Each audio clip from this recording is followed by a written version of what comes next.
Hello friends কি খবৰ আপোনালোকৰ অসম্প্ৰ ইউটিউব চেনেলৰ আন এটা নতুন ভিডিঅলৈ আপোনালোকক স্বাগতম জনাইছো। আজি আমি কথা পাতিম 70 ফুট দীঘল হাত থকা পৃথিৱীৰ ভিতৰত আটাইতকৈ ওখ ব্যক্তিজনৰ বিষয়ে, যাৰ নাম দিয়া হৈছে statue of unity. Statue of unity কি, স্ট্যাচু অফ ইউনিটি বনাওঁতে কিমান টকা খৰচ হৈছে, বা স্ট্যাচু অফ ইউনিটি ক'ত অৱস্থিত, বা ইয়াত কি ধৰণৰ টেকনলজি ব্যৱহাৰ কৰা হৈছে। যদি আপুনি সকলো কথা জানিব বিচাৰে তেতিয়াহ'লে ভিডিঅ'টো প্ৰথমৰ পৰা শেষলৈ চাব, আৰু যদি এতিয়াও চেনেলটো সাবস্ক্ৰাইব কৰা নাই তেতিয়াহ'লে চেনেলটো সাবস্ক্ৰাইব কৰি দিব। সো দেৰি নকৰি ভিডিঅ'টো আৰম্ভ কৰোঁ।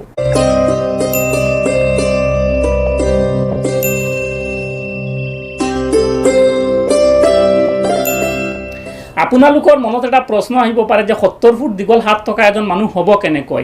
এজন মানুহ সাধাৰণতে 6 ফুট বা 7 ফুট দীঘল হয়, আৰু তেওঁৰ হাত হৈছে 2 ফুট বা 3 ফুট দীঘল। এই ক্ষেত্ৰত 70 ফুট হাত দীঘল থকা এজন মানুহ হ'ব কেনেকৈ, এইটো একেবাৰে অসম্ভৱ কথা হয়। আপোনালোকে ঠিকেই অনুভৱ কৰিছে, কাৰণ পৃথিৱীত আজিলৈকে 70 ফুট দীঘল হাত থকা মানুহৰ জন্ম হোৱা নাই, আৰু ভৱিষ্যতেও চাগে 70 ফুট দীঘল হাত থকা মানুহৰ জন্ম নহয়। আৰু আজি আমি যিজন ব্যক্তিৰ বিষয়ে ইয়াত কথা পাতিম, তেওঁ দেখাত আমাৰ নিচিনাই আছিল। তেওঁৰ হাতো আমাৰ নিচিনা 1.5 ফুট বা 2 ফুট দীঘল আছিল, আৰু বৰ্তমানে তেওঁ আমাৰ মাজত নাই। কিন্তু তেওঁ জীয়াই থকা অৱস্থাত এনেকুৱা কিছুমান কাম কৰি গৈছে, যাৰ কাৰণে আজি তেওঁৰ প্ৰতিমা নিৰ্মাণ কৰা হৈছে, আৰু প্ৰতিমাত তেওঁৰ হাত দিয়া হৈছে 70 ফুট দীঘল। আৰু তেওঁ হৈছে স্বতন্ত্ৰতা সেনানী ভাৰতৰ প্ৰথম গৃহমন্ত্ৰী চৰ্দাৰ বল্লভভাই পেটেল, যাক ইতিহাসত লৌহ পুৰুষ বুলি কোৱা হয়। তেওঁৰ জন্ম হৈছিল 1975 চনৰ 31 অক্টোবৰ তাৰিখে, আৰু তেওঁৰ মৃত্যু হৈছিল 1950 চনৰ 15 ডিচেম্বৰ তাৰিখে। যোৱাকালি তেওঁৰ জন্মদিন উপলক্ষে আমাৰ দেশৰ প্ৰধানমন্ত্ৰী মাননীয় শ্ৰী নৰেন্দ্ৰ মোদীয়ে গুজৰাটৰ নৰ্মদা জিলাত তেওঁৰ এটা প্ৰতিমূৰ্তি মুকলি কৰে, যাৰ নাম দিয়া হৈছে স্ট্যাচু অফ ইউনিটি।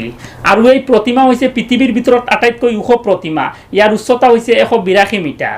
ইয়াৰ পূৰ্বে পৃথিৱীৰ ভিতৰত আটাইতকৈ ওখ প্ৰতিমা আছিল চীন দেশৰ এটা বৌদ্ধ প্ৰতিমা, যাৰ নাম হৈছে স্প্ৰিং টেম্পল, আৰু ইয়াৰ উচ্চতা হৈছে 153 মিটাৰ।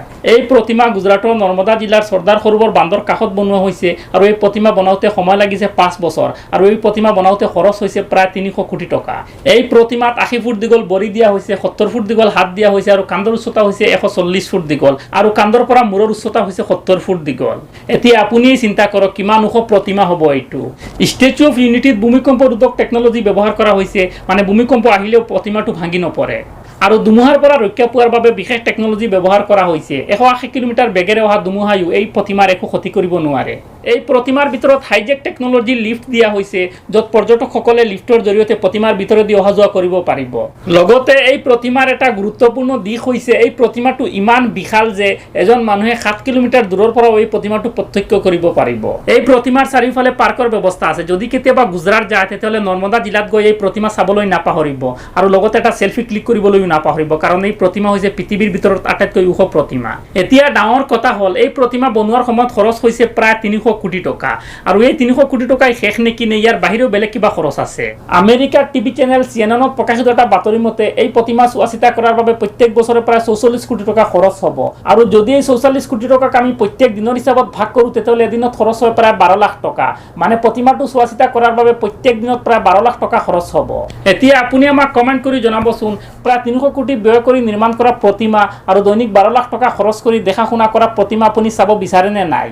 যদি ভিডিঅ'টো চাই আপোনাৰ ভাল লাগে তেতিয়াহ'লে লাইক কৰিব, যদি মোক কিবা ক'ব বিচাৰে তেতিয়াহ'লে কমেণ্ট কৰিব, যদি এতিয়াও চেনেলটো ছাবস্ক্ৰাইব কৰা নাই তেতিয়াহ'লে চেনেলটো ছাবস্ক্ৰাইব কৰি দিব, কাৰণ মই সদায় নতুন টপিকৰ ওপৰত ভিডিঅ' বনাওঁ। ভিডিঅ'টো চোৱাৰ বাবে ধন্যবাদ।